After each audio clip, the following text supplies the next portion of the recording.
Nama saya Dewi, seorang pendaki asal Subang Kalijati, Jawa Barat.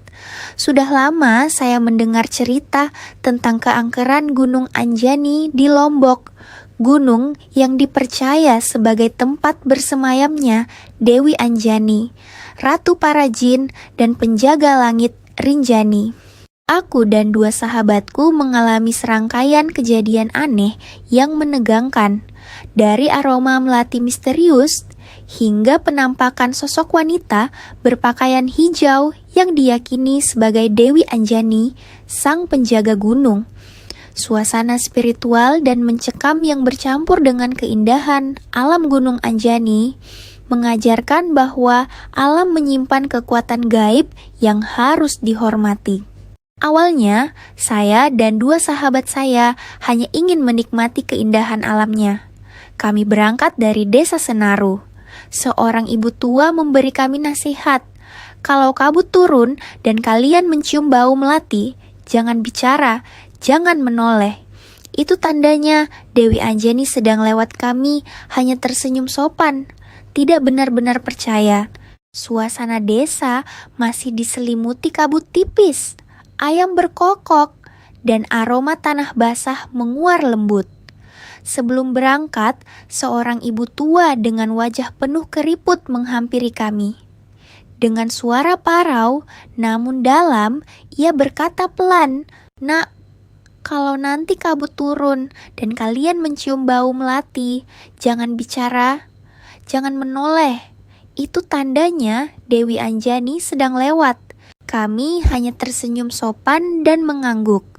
Dalam hati, kami menganggapnya sekadar mitos yang hidup di kalangan warga lokal.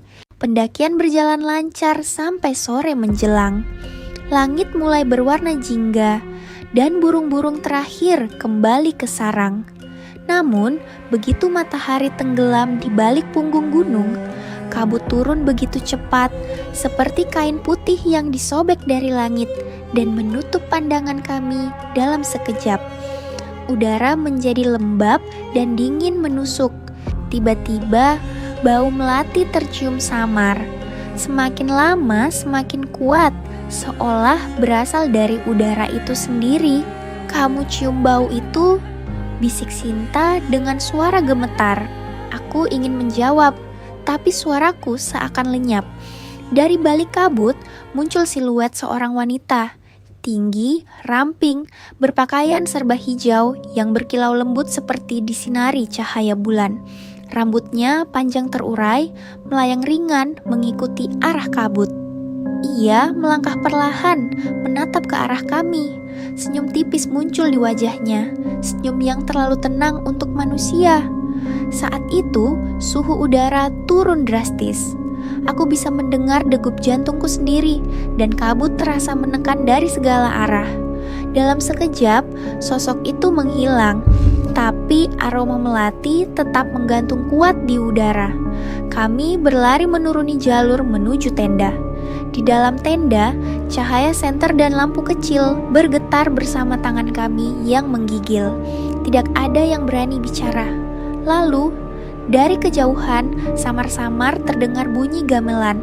Pelan, indah, tapi menyeramkan, seolah dimainkan dari dunia yang lain. Suaranya datang dari hutan, lalu menjauh, lalu mendekat lagi.